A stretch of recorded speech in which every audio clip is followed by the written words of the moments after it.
Hello students, good morning all of you. કેમ છો બધા? રેડી? ચલો આગળ વધીએ. હવે રાઈટ નાઉ આપણે પુષ્પની વાત કરી રહ્યા છીએ. પ્રીવિયસ લેક્ચરની અંદર મેં તમારા બે મહત્વના ટોપિક ક્લિયર કરાવ્યા હતા. રિવિઝન સાથે ને સાથે કરતા રહેજો. રિવિઝન સાથે ને સાથે કરતા રહેજો જેથી કરીને તમે તમારું બેસ્ટ આપી શકો. સૌથી પહેલા યાદ રાખજો, સૌથી પહેલા આપણે વાત કરી હતી કોની? પુકેસર ચક્રની. ચલો 180 ની સ્પીડે રિવિઝન કરીએ આપણે. પુકેસર કોને કહેવાય? તો કે પુકેસર છે ને છોકરાઓ, ચક્ર એ પુકેસરનું બનેલું હોય. પુકેસર ચક્ર શેનું બનેલું હોય છે? પુકેસરનું બનેલું હોય. પુકેસર મુખ્યત્વે 3 ભાગોનું બનેલું હોય: પરાગાશય, યોજી અને તંતુ. પરાગાશય, યોજી અને તંતુ. જેટલા મેઇન વર્ડ હોય એને ક્લિક કરીને આગળ વધો. જે પરાગાશય છે છોકરાઓ એ હંમેશા દ્વિખંડીય હોય, પરંતુ વચ્ચે પણ કોટર પડે એટલા માટે એને ચતુર્કોટરીય કહેવાય. પરાગકોથળી હોય, પરાગકોથળીમાં પરાગરજ હોય. પરાગકોથળીની અંદર પરાગરજ હોય. ક્લિયર? ચલો આગળ વધીએ. હવે એ પરાગરજ છે જે માનવમાં શુક્રકોષ એમ ન્યા પરાગરજ પોલેન. એ શું છે? ન્યા પોલેન. અહીંયા યાદ રાખજો છોકરાઓ,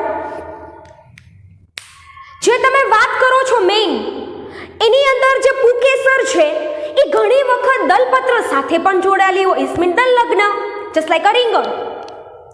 ઘણી વખત પુકેસર છે એ પરિપુષ્પ પત્ર સાથે જોડાયેલી હોય તો એને કહેવાય પરિલગ્ન. એનું ઉદાહરણ છે લીલી. અને અહીંયા પુકેસર જોડાયેલા હોય તો યુક્ત પુકેસરી, જોડાયેલા ન હોય તો મુક્ત પુકેસરી. મુક્તનો તો કોઈ પ્રશ્ન ઉત્પન્ન થતો જ નથી. જો યુક્ત હોય તો એક ગુચ્છી, દ્વિગુચ્છી અને બહુગુચ્છી. એક ગુચ્છ બનાવે તો એક ગુચ્છી, બે ગુચ્છ બનાવે તો દ્વિગુચ્છી અને ઘણા બધા ગુચ્છ બનાવે તો બહુગુચ્છી. આ થઈ ગઈ સ્ટોરી તમારી કોની ભાઈ? સંપૂર્ણ પ્રકારે પુકેસરની. તમે પછી વાત કરી રહ્યા હતા સ્ત્રીકેસરની. તો સ્ત્રીકેસર ચક્ર એ સ્ત્રીકેસરનું બનેલું હોય. સ્ત્રીકેસર છે એ મુખ્યત્વે 3 ભાગો ધરાવે. સ્ત્રીકેસર મુખ્યત્વે કેટલા ભાગો ધરાવે છે? 3 ભાગો. કયા 3 ભાગો? ઉપરની તરફ પરાગાશન, પછી આમ નલિકામય રચના આવેલી હોય એને કહેવાય પરાગવાહિની, અને નીચે જે આવેલી છે બરાબર જે કોથળીમય રચના છે, ફૂલેલી રચના છે એને કહેવામાં આવે બીજાશય, જેનું બીજું નામ છે અંડાશય. પરાગાસન, પરાગવાહિની, બીજાશય. Clear students? ચલો થોડાક આપણે આગળ વધીએ. તો શું કહે છે?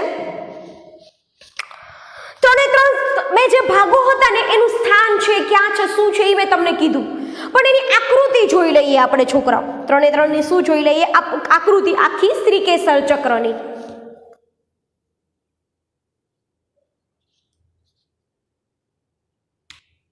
તો જેની અંદર પહેલા આપણે વાત કરીએ છીએ કોની? સ્ત્રીકેસરની. કેટલા ભાગોની વાત કરી હતી આપણે?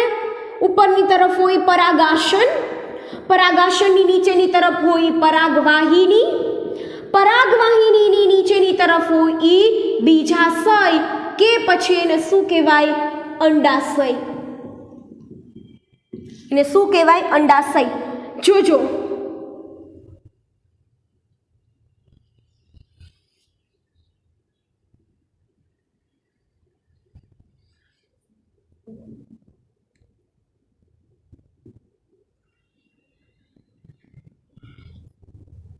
આ ટાઈપની રચના. તમે લોકો ફ્લાસ્ક નથી ડ્રો કરતા. એનું ધ્યાન રાખજો. તમારી જે આ ફિગર છે ને છોકરાઓ ઈ છે સ્ત્રીકેસર ચક્ર.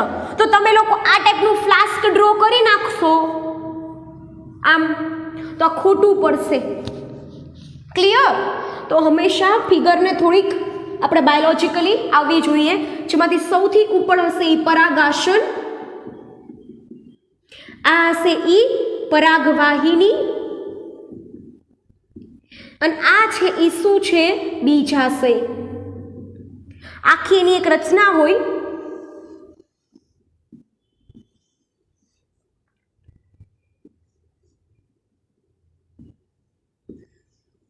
આ ટાઈપની, અને એની અંદર હોય અંડક. બીજાશયની અંદર શું આવેલું હોય છે? અંડક.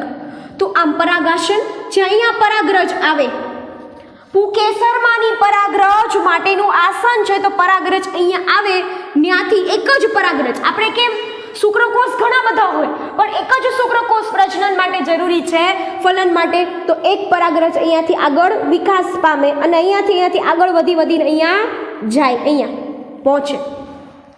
જોકે એ તો પ્રજનનની સ્ટોરી છે, પણ એની ચર્ચા આપણે વાત નહીં કરીએ. 3 ભાગ ખબર પડી ગઈ: પરાગાસન, પરાગવાહિની અને આ બીજાશય. અને બીજાશયની અંદર શું આવેલું હોય છે? અંડક. તો તમે લોકો બીજાશય છેલ્લે ભણ્યા હતા, એને જ કન્ટિન્યુટીમાં આપણે રાખીએ. ચલો, શું કહે છે? તો કે બીજાશય, બરાબર, એની અંદર તો કે બીજાશય એ એક કે તેથી વધુ અંડક ધરાવે છે.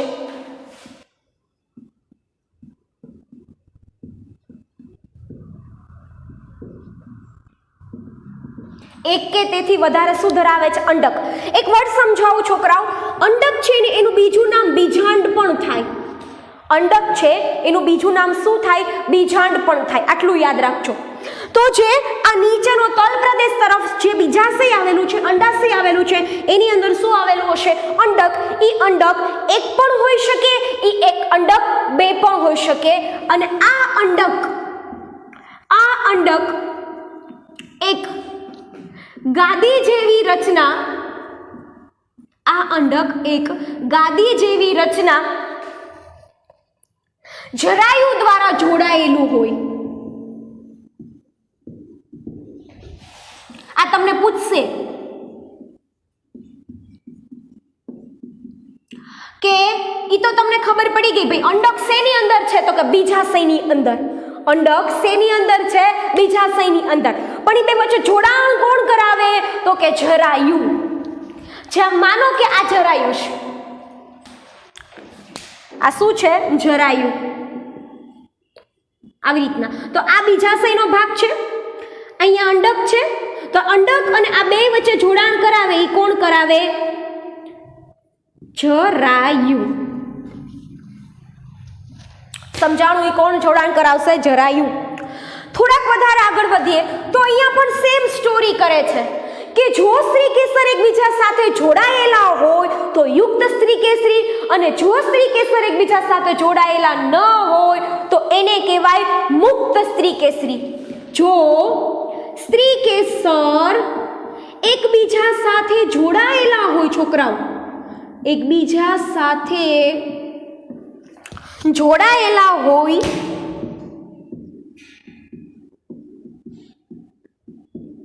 તો તેને યુક્ત સ્ત્રીકેસરી કહેવાય.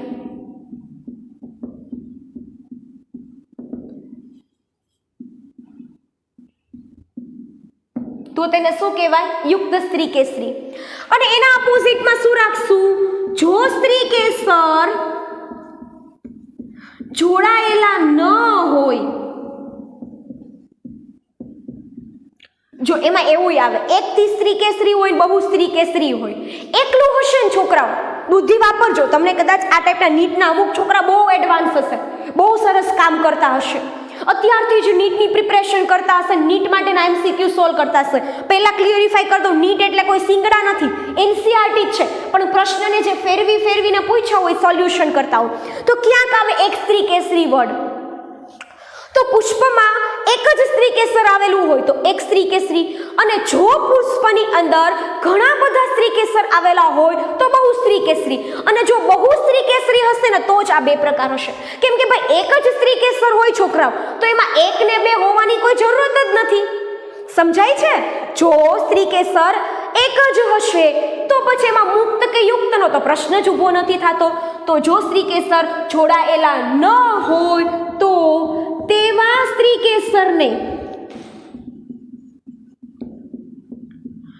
મુક્ત સ્ત્રીકેસરી કહેવાય.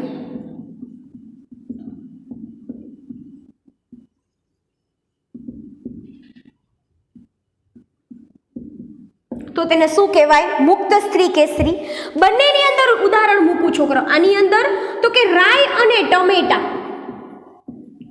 આઈ નો કે તમને આમાં તો ઘણા છોકરા બહુ થાકી ગયા કે ઓહો 10મા ધોરણમાં બાયોલોજીનું શું વિચાર્યું શું નીકળ્યું. બહુ સહેલું છે. જો તમારા ટીચરને યાદ રહેતું હોય તો તમને યાદ રહે, કેમ કે તમે તમારા ટીચર કરતાં વધારે હોશિયાર હોય. મને ખાલી મારું બાયોલોજી આવડે છે, બટ તમે એટલા મહાનુભાવો છો કે તમે ફિઝિક્સ ભણો છો, કેમેસ્ટ્રી ભણો છો, બાયો ભણો છો અને તમારું બેસ્ટ આપો છો. તો કાંઈ અઘરું હોય જ નહીં. બસ તમારે વારંવાર એને રિવાઇઝ કરવાનું છે. ક્લિયર? તો આની અંદર ઉદાહરણ છે રાઈ અને ટમેટા. અને આની અંદર ઉદાહરણ શું છે? કમળ અને ગુલાબ. એક છે ને ટ્રીક છે. મુક્ત હશે ને છોકરાઓ તો હંમેશા ફ્લાવર્સ આવશે. આ થોડુંક ટ્રીકમાં યાદ રાખવાનું. ઘણી વખત છે ને હું પણ, કેમ કે તમારા માટે જેટલું અઘરું હશે એટલું તમારા ટીચર માટે હશે. અમે માણસો જ છીએ ઇન શોર્ટ, બરાબર? બટ જ્યારે મારે આ પ્રથમ વખત યાદ રાખવાનું હતું ને તો મેં કઈ રીતના યાદ રાખ્યું હતું તમને મારી રીતના કહું કે આની અંદર છે ને હંમેશા રાઈ ને ટમેટા આપણે કહેવાય ને શાકભાજી વેજીટેબલ્સમાં કાઉન્ટ કરતા હોય તો હંમેશા એમાં યુક્ત સ્ત્રી કેસરી હશે અને જેની અંદર ફ્લાવર્સ હશે, બરાબર? એટલે કમળ અને ગુલાબની અંદર શું હશે? મુક્ત સ્ત્રી કેસરી. ક્લિયર છોકરાઓ? તો અહીંયા તમારો કયો ટોપિક પૂરો થઈ ગયો?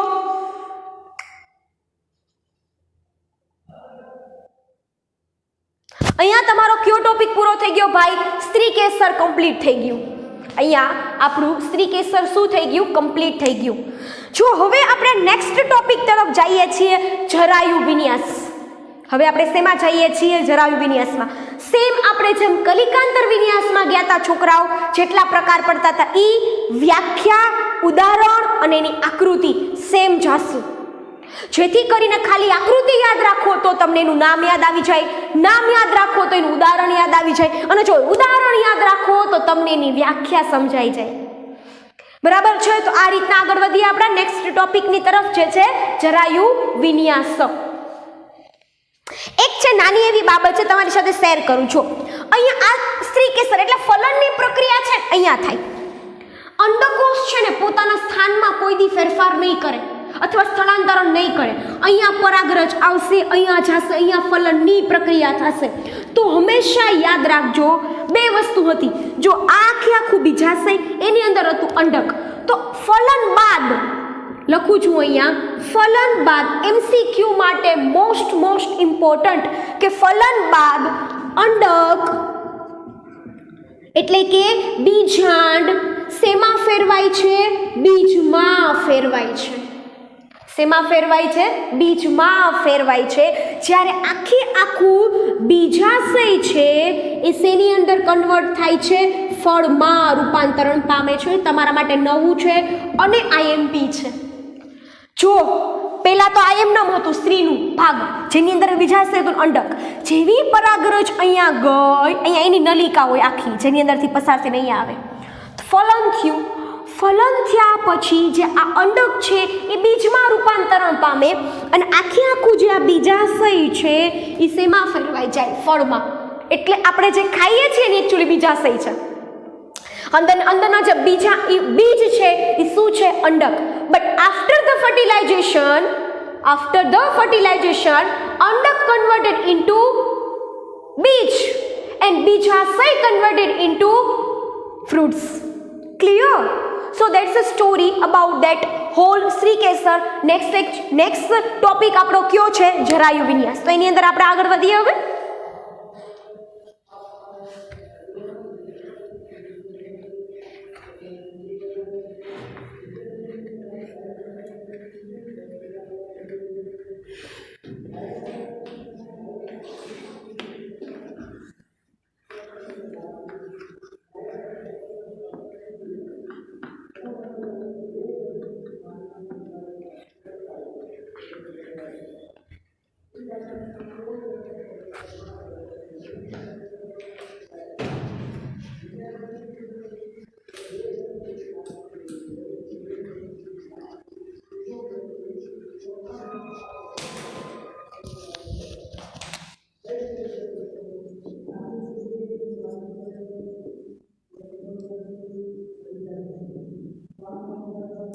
હવે સમજો જરાયુ વિન્યાસ તો વિન્યાસ એટલે શું થાય? ગોઠવણી. મેં તમને સમજાવ્યું છે ઓલરેડી. વિન્યાસ એટલે શું થાય? ગોઠવણી. પણ અહીંયા જરાયુ વિન્યાસ છે એટલે તમે એમ કહેશો મેડમ જરાયુની ગોઠવણી. પહેલા છે ને મારે તમને નાનો કન્સેપ્ટ ક્લિયર કરાવવો છે. જરાયુ વિન્યાસ તમને તો જ આવડે. મેં તમને પહેલા જ કીધું હતું બીજાશય. પહેલા જ વાત કરી હતી બીજાશય. હું આખું નથી ડ્રો કરતી પણ ખાલી બીજાશય ડ્રો કરું. આ આખું બીજાશય છે. એની અંદર શું વાત કરી હતી કે આપણે અંડક આવેલું હોય.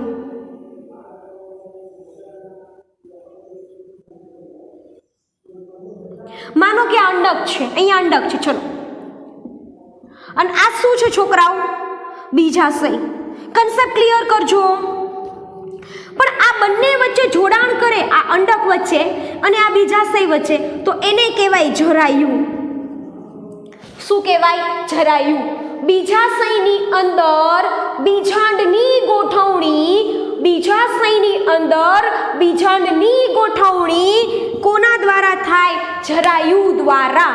તો જરાયુ દ્વારા બીજાશયની અંદર બીજાંડની ગોઠવણી, જરાયુ દ્વારા અંડાશયની અંદર અંડકની ગોઠવણી, બે સેમ જ થયું. ગોઠવણીને શું કહેવામાં આવે? જરાયુ વિન્યાસ. કન્સેપ્ટ ક્લિયર થયો? ચલો વ્યાખ્યા વ્યવસ્થિત રીતે સમજજો. તમારે અહીંયા ગોઠવવાના કોને છે? બીજાંડને. ગોઠવવાના કોને છે છોકરાઓ? બીજાંડને. તો અહીંયા લખું છું તમારા માટે કે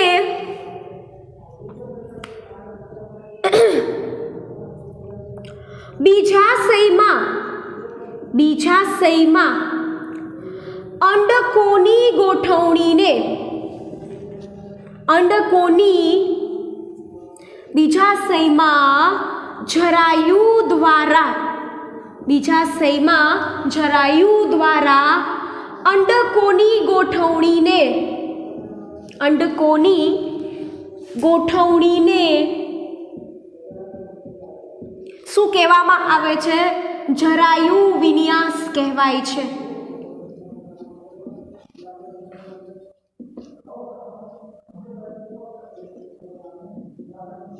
તેને શું કહેવાય છોકરાઓ? જરાયુ વિન્યાસ. નાઉ ડેફિનેશન ક્લિયર? મગજમાં ક્લિયર એક જ વસ્તુ રાખવાના છે, ભાઈ બીજાશયની અંદર તમારા બીજાંડને ગોઠવવાના છે. બીજાશયની અંદર કોને ગોઠવવાના છે? બીજાંડને ગોઠવવાના છે. ક્લિયર? તો અહીંયા થાય છે શું? સમજો. તો અહીંયા સમજવાનું છે કેટલા પ્રકારના જરાયુ વિન્યાસ હોય. તો મુખ્ય 5 પ્રકારના જરાયુ વિન્યાસ જોવા મળે.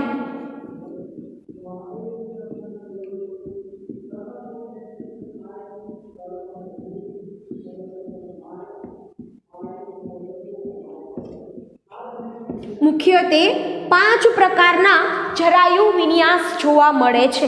ક્યાં છે? તો કે ધારાવર્તી, અક્ષવર્તી, ચર્મવર્તી, મુક્ત કેન્દ્રસ્થ અને તલસ્થ. 5 પ્રકાર મૂકીએ આપણે. ચાર્ટ ફોર્મ બેસ્ટ મેથડ છે. બરાબર? તો પેલું મેં કીધું ધારાવર્તી, બીજું મેં વાત કરી અક્ષવર્તી, ત્રીજી વાત કરી મેં ચર્મવર્તી,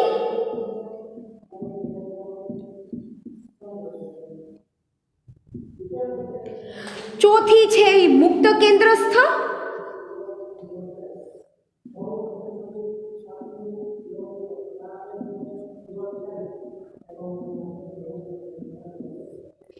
અને 5મો પ્રકાર પડે છે કયો છે?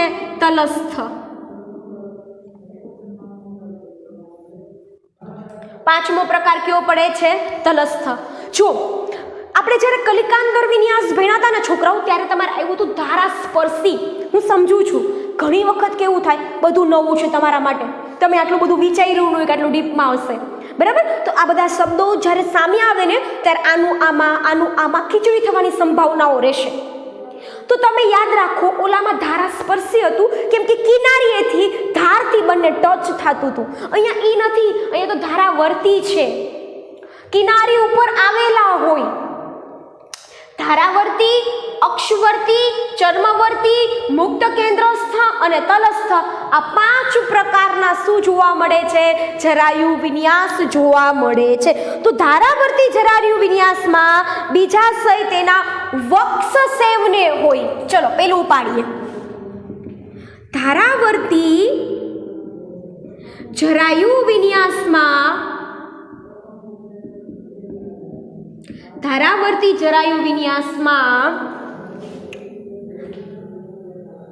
શું કહે છે? બીજાશય અંડક છે ભાઈ, અંડક, તેની અંડકની ગોઠવણી થાય છે ક્યાં? તો કે અંડક એ બીજાશયની વક્ષ હોય. ક્યાં હોય છે? અંડક એ બીજાશયની વક્ષ હોય.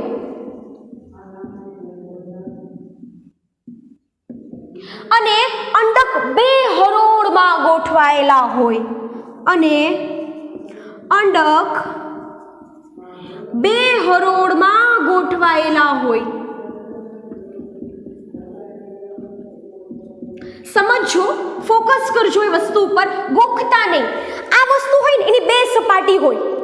અહીંયા કેટલી સપાટી હોય? આની 2. ઉપરની તરફની સપાટી હોય ને એને પૃષ્ઠ સપાટી કહેવાય. આ હોય એની વક્ષ સપાટી કહેવાય.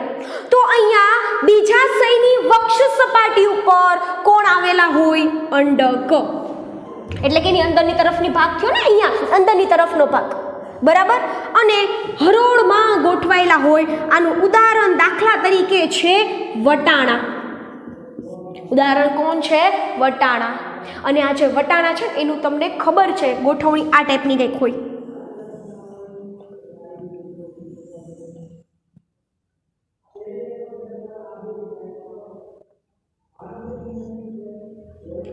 બરાબર. તો આ એની સપાટી પર આ ટાઈપના તમને કંઈક બીજા એના જોવા મળશે.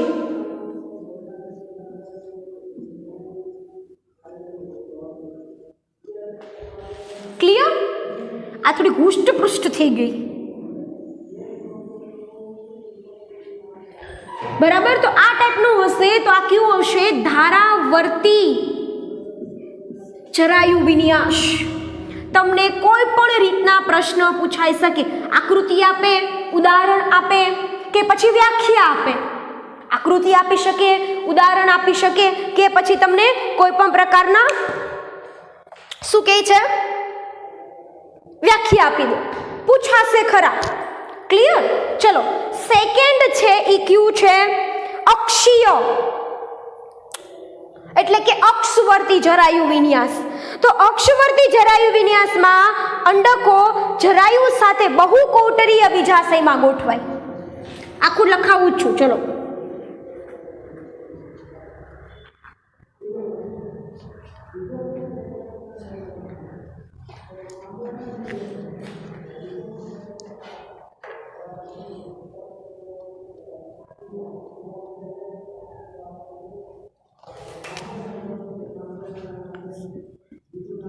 પ્રકારના જરાયુ વિન્યાસમાં જરાયુ અક્ષીય હોય.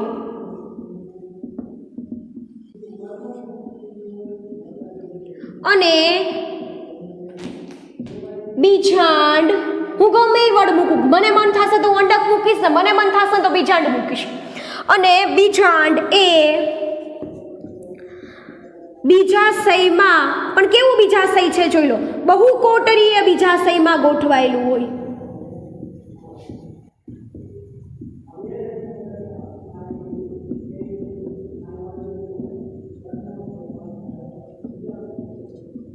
અક્ષીય છે એટલે કે બહારની બાજુ તમને દેખાશે જરાયુ અને એની સપાટી ઉપરથી કોણ ઉત્પન્ન થશે? આ મીન્સ કે ઉત્પન્ન થાય એટલે કે એની સપાટી ઉપર કોણ આવેલા હોય? બીજાંડ. અને જેનું બીજાશય છે ને કોટરમાં વહેંચાયેલું હોય. બીજાશય છે એ શેમાં વહેંચાયેલું હોય છે? કોટરમાં. કોટર એટલે તો ખબર પડે ને, ખાનાઓ. કોટર એટલે શું થાય છે?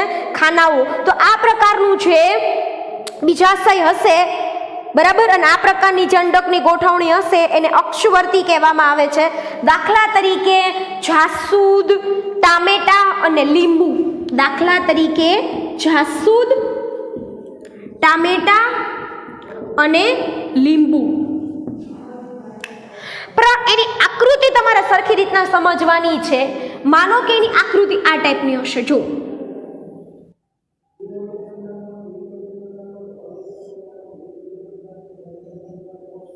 આ ટાઈપના કોટર પડશે.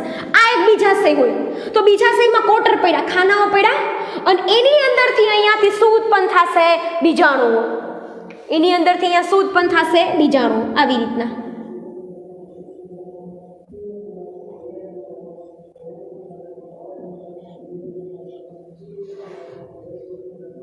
બીજાણુ નહીં, હા, બીજાંડ. ફરીથી એક વખત બોલી દઉં છું, કદાચ કંઈક ખોટું બોલાઈ ગયું હોય. આ આખું શું છે? બીજાશય. બીજાશયના શું પડ્યા? કોટર. અને કોટરની અંદર જો બહુ કોટરીય બીજાશયમાં છે. શું કીધું? બીજાંડ એટલે કે અંડક ક્યાં ગોઠવાયેલા હોય છે? બહુ કોટરીય બીજાશયમાં ગોઠવાયેલા હોય. આ જોયું તમે? જરાયુ અક્ષીય છે. આ શું છે? જરાયુ. આ શું હશે? એનું જરાયુ અક્ષીય છે, કોઈ ચોક્કસ ભાગેથી જોડાણ પામેલું છે. આ તમે ખાના તમને દેખાશે, ટમેટું તમે સુધારો ને તમને સેક્ટર દેખાય. પછી તમે લોકો ટામેટા લીંબુ છે એની અંદર પણ બરાબર, તો આ પ્રકારનું છે હશે તો એને અક્ષવર્તી જરાયુ વિન્યાસ કહેવામાં આવે. બહુ કોટરીય બીજાશયની અંદર અક્ષીય તરફ આવેલું જરાયુ બીજાંડને ગોઠવે છે. શું કરે છે? બીજાંડને ગોઠવે છે. ક્લિયર છોકરાઓ? ચલો, તો આ આપણો પ્રકાર હતો. પેલો હતો ધારાવર્તી, જેમાં એક હરોળની અંદર શું થાય છે? બીજાંડ ગોઠવાય છે. બરાબર. આની અંદર બહુ કોટરીય બીજાશયની અંદર જરાયુ દ્વારા બીજાંડ ગોઠવાય છે. અને ચર્મવર્તીની અંદર જોઈએ આપણે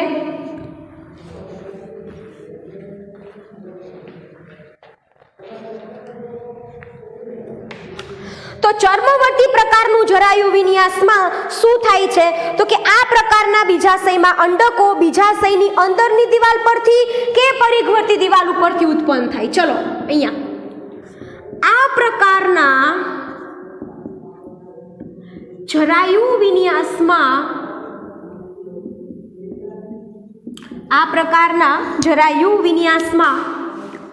અંડકો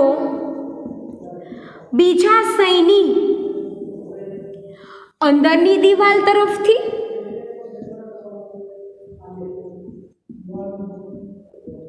અંદરની દિવાલમાં કે જરાયુ વિન્યાસમાં અંડકો બીજાશયની અંદરની દિવાલમાં કે પરિઘવર્તી દિવાલમાં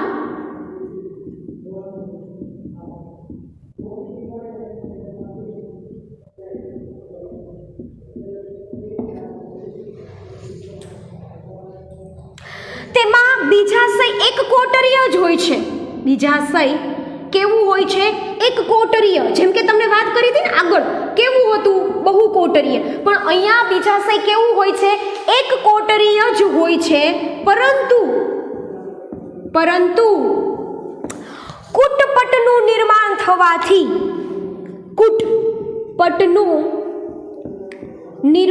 થવાથી તે બહુ કોટરીય દેખાય છે.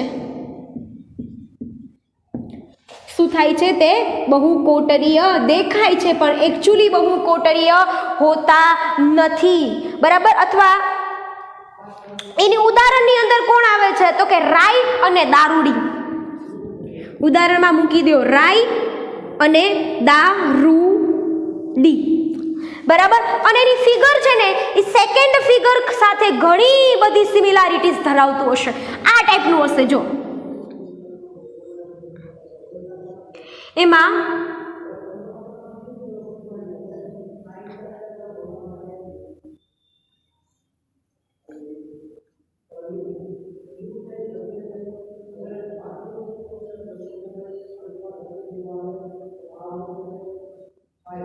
બરાબર આ ટાઈપની આખું ઉપર તો સ્તર હશે જ.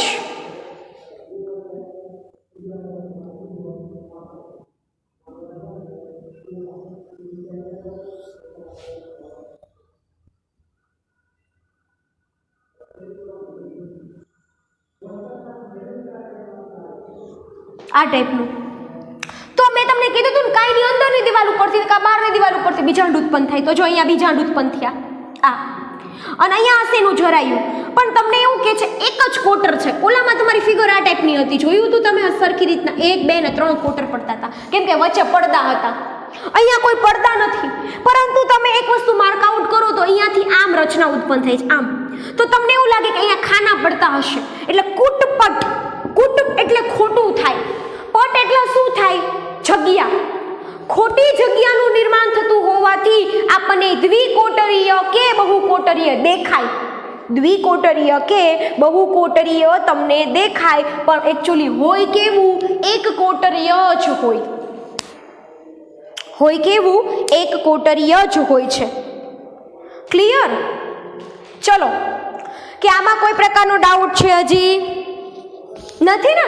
ચલો, તો હવે આ થઈ ગયું તમારું ચર્મવર્તી પ્રકારનું જરાયુ વિન્યાસ. આ તમારું કયું થઈ ગયું? ચર્મવર્તી પ્રકારનું જરાયુ વિન્યાસ. ચલો, હવે આપણે જે વાત કરીએ છીએ એ કયું હશે? મુક્ત કેન્દ્રસ્થ જરાયુ વિન્યાસ.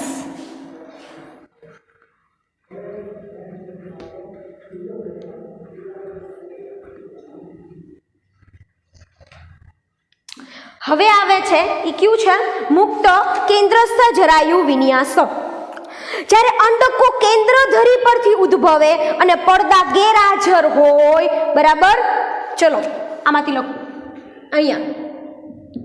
જ્યારે અંડકો કેન્દ્ર ધરીએ ઉદ્ભવે, કેન્દ્ર ધરીએ ઉત્પન્ન થાય છે અને વચ્ચે પડદા ગેરહાજર હોય, એટલે કે કોઈ કોટર નહીં પડતા હોય વચ્ચેની તર. આપણે બીજી ફિગરમાં જોયું હતું કે વચ્ચે બીજાણુઓ તો હતા, કેન્દ્રમાં તો બીજાણુઓ હતા, બીજીમાં અક્ષવર્તીયમાં, પણ વચ્ચે ખાના પડી ગયા હતા એટલે કોટર પડી ગયા હતા. અહીંયા પણ કેન્દ્ર ધરીએ જ કોણ ઉત્પન્ન થાય છે? અંડકો. અંડકો ક્યાં ઉત્પન્ન થાય? કેન્દ્ર ધરીએ જ ઉત્પન્ન થાય છે, પરંતુ વચ્ચે પડદા શું હોય છે? ગેરહાજર હોય છે. વચ્ચે પડદા શું હોય છે? ગેરહાજર હોય છે. તો આ પ્રકારના જરાયુ વિન્યાસને મુક્ત કેન્દ્રસ્થ, નામ જોવો કેવું છે? મુક્ત કેન્દ્રસ્થ. તો આ પ્રકારના જરાયુ વિન્યાસને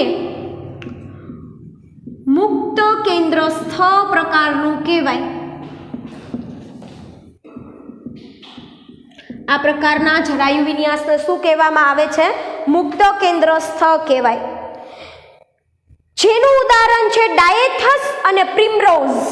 દાખલા તરીકે પ્રિમરોઝ અને ડાયેથસ. પ્રિમરોઝ અને ડાયેથસ. અહીંયા જે તમારી ફિગર છોકરાઓ બનશે ને એ ટાઈપની હશે કંઈક.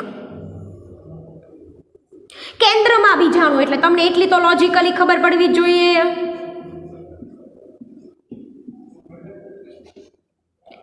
બરાબર? પણ અહીંયા કોઈ ખાનાઓ પડતા નથી, એટલે કે કોટરમાં વિભાજિત હોતું નથી.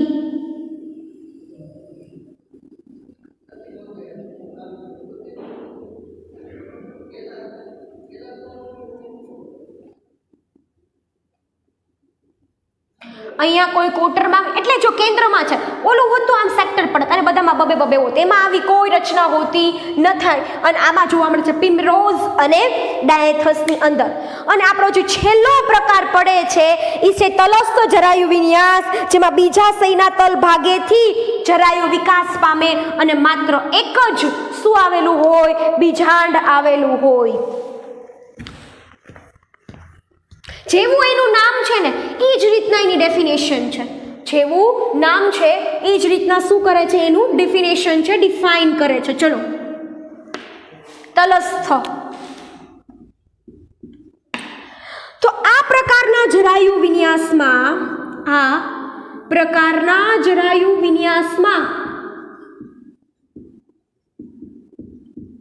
જરાયુ બીજાશયના તલ ભાગે ઉત્પન્ન થાય.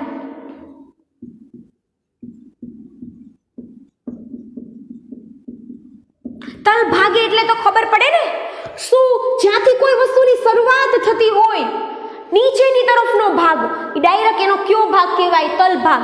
તો તલ ભાગેથી જ થાય છે અને માત્ર એક જ અંડક ઉત્પન્ન થાય. આ જો બહુ ઇમ્પોર્ટન્ટ છે હા. અને માત્ર એક જ અંડક ઉત્પન્ન થાય તો આ પ્રકારના જરાયુ વિન્યાસને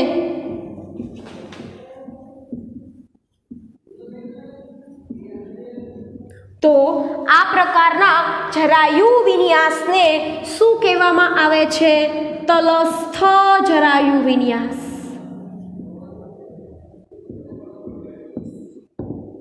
તો એને શું કહેવાય? તલસ્થ જરાયુ વિન્યાસ. જેની અંદર ઉદાહરણ છે સૂર્યમુખી અને ગલગોટો. ઉદાહરણ કોણ છે? સૂર્યમુખી અને ગલગોટો. અને એની જે ફિગર છે ને એ તમને એક જ ઝટકામાં આવડી જવી જોઈએ. આ ટાઈપની ફિગર હશે. માનો કે આ ટાઈપનું કોઈ બીજા છે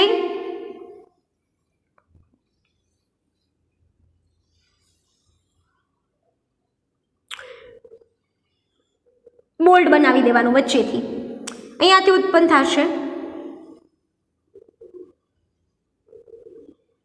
આ ટાઈપની. કોઈ બરણી નથી આપણે, પણ એની ફિગર ડ્રો થવી જોઈએ.